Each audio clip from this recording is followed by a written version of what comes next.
Olá pessoal, sou o professor Leandro Silva e agora vou falar um pouco sobre como a cultura pode se tornar um fator decisivo em um processo de negociação. Será que podemos utilizar as mesmas técnicas de negociação em qualquer lugar? Será que se formos negociar lá com uma grande empresa chinesa, seria a mesma coisa que negociarmos com uma grande empresa estabelecida aqui em nosso país? Então me acompanhem e veja respostas para essa e outras perguntas sobre o assunto. Vamos começar? Já tivemos a oportunidade de conversar sobre vários aspectos de uma negociação. Contudo, temos também que entender o que é cultura. Será que cultura é apenas aquilo que entendemos como arte ou folclore? E voltando para a área dos negócios, o que seria a cultura em uma organização? Como essa cultura reflete nos processos de negociação? Se conseguirmos entender o que é cultura, teremos grandes chances de sabermos nos posicionar, refletir e então conseguirmos adequar nossos posicionamentos durante o processo de negociação.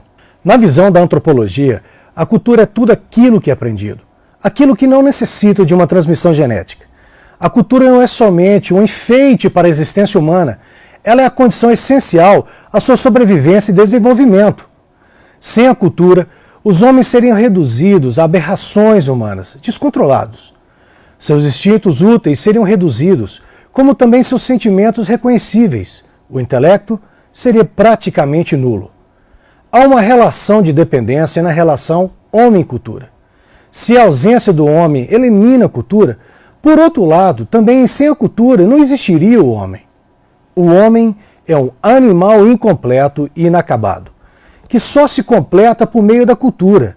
Não da cultura generalizada, mas de formas particulares de cultura, como, por exemplo, a cultura brasileira. Graças à diversidade de elementos culturais existentes, a participação dos indivíduos dentro de sua própria cultura é limitada. Essa limitação ocorre tanto nas sociedades complexas como nas sociedades mais simples. Ainda que seja impossível ao indivíduo conhecer totalmente o sistema cultural no qual está inserido, é necessário um conhecimento mínimo para que ele possa atuar dentro desse sistema. Muitos acreditam que a cultura apenas se refere à literatura, cinema, arte, entre outras. Porém, seu sentido é bem mais abrangente. A cultura pode ser considerada como tudo que o homem, através da sua racionalidade, mais precisamente da inteligência, consegue executar. Dessa forma, todos os povos e sociedade possuem sua própria cultura, por mais simples que ela seja. E é muito importante entender que todos os conhecimentos adquiridos são passados das gerações passadas para as futuras. Vale ressaltar que todos os sistemas culturais são mutantes. Aos homens foi conferida a habilidade de questionar os seus próprios hábitos e de também modificá-los. É necessário compreender essa dinâmica, como forma de diminuir o choque entre as gerações e evitar comportamentos preconceituosos. Outra faceta importante é o entendimento das diferenças entre os povos de culturas diferentes e compreender as diferenças existentes dentro de um mesmo sistema. Então, aluno, você já imaginou estar em uma reunião muito importante e ter a negociação encerrada por ter sido preconceituoso ou até arrogante? Será que conhecermos um pouco mais sobre as pessoas com quem iremos negociar e sua cultura não é tão importante saber os quesitos técnicos da negociação? Como eu disse anteriormente, é muito importante entender a questão cultural e como ela pode afetar um processo de negociação. Por isso, estudamos e aprendemos mais sobre a cultura em si e como ela é complexa. Mas como a cultura pode realmente afetar um processo de negociação? A origem étnica, nacional e cultural de uma pessoa tem influência na formação do seu jeito de pensar e de tratar a negociação.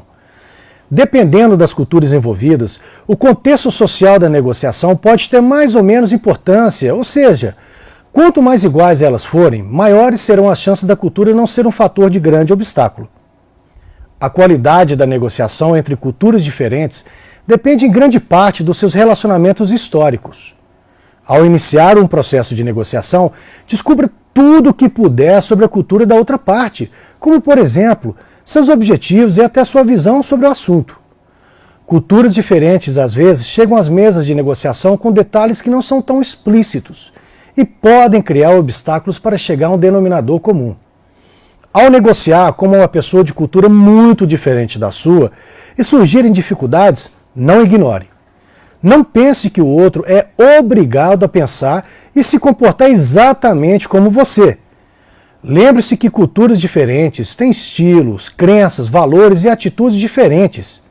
Procure conhecer melhor o outro lado. Pesquise sobre a cultura daquele com quem irá negociar. Busque apoio na literatura sobre o assunto. Não negocie enquanto não conseguir compreendê-lo melhor. Em geral, as pessoas preferem se associar com outros na qual parecem em forma, como também nas percepções, interpretações e ações. Isso é bom e ruim ao mesmo tempo. Deixa eu me explicar. Quando serve para unir mais os grupos semelhantes, é bom. Por outro lado, quando aumenta o distanciamento dos grupos, é ruim. Assim, se um grupo domina o outro, ele impõe sobre o grupo dominado sua maneira de perceber, pensar e sentir o ambiente. As organizações, projetos e grupos de culturas diferenciadas enfrentam desafios de maiores coesão. Porém, apresentam um potencial positivo para inovação, flexibilidade, criatividade e solução de problemas. Quanto maior for a possibilidade do grupo se adaptar ao ambiente, melhor será o desempenho. Agora, vamos entender melhor como essa mistura entre cultura, pessoas e negociação pode realmente acontecer. Temos que aprofundar um pouquinho mais para entendermos toda a complexidade da coisa. Para superar as dificuldades de compreensão entre os negociadores em um contexto multicultural, é importante entender o outro e compreender como somos vistos por ele. Buscar informações sobre a cultura, como por exemplo, os hábitos, os costumes, as crenças e os valores do indivíduo com quem vai se negociar, diminui a possibilidade de cometer gafes e além de demonstrar interesse pelo outro. Para evitar conflitos de relacionamento ou até mesmo culturais durante a negociação, evite comentários de cunho pessoal sobre o outro negociador e seu contexto, seja cultural, regional ou sobre o seu país. Por exemplo, será que apenas palavras são importantes? Aprender sobre uma outra cultura exige entender e aprender que às vezes até sinais, gestos podem representar um grande obstáculo. Vejamos alguns exemplos. O nosso joia pode ser usado tanto nos Estados Unidos, bem como em vários outros países. Porém, se fizer o gesto nos países como, por exemplo, Bangladesh, no Irã ou na Tailândia, cuidado, você pode ter sérios problemas. Um outro gesto muito comum é o ok. Se para nós significa tudo bem, para os moradores de países como a França e a Alemanha, ele significa um grande insulto. E as questões não ficam apenas em gestos. Hábitos e crenças também são muito importantes. Por exemplo, na Arábia Saudita, arrotar após as refeições é um sinal de boa educação e de que você ficou satisfeito. Já palitar os dentes após a refeição na Itália significa que gostou da comida, mas na França e em muitos outros países é um ato de extrema grosseria. Caso você viaje ao Egito, deixe sempre um pouco de comida no prato durante as refeições, mesmo que você esteja com muita fome. Isso simboliza abundância, fartura e elogio ao anfitrião. Então, aluno, vimos que a cultura pode ser tanto um fator facilitador quanto um obstáculo durante o processo de negociação. Temos que entender e respeitar as diferenças, pois não é o conhecimento que liberta? Caro aluno, você aprendeu como a cultura é um fator decisivo nos processos de negociação. Agora que você sabe um pouco mais, em sua casa, em sua empresa, tente observar se existem diferenças culturais e como elas interagem com o ambiente. Um abraço e até a próxima!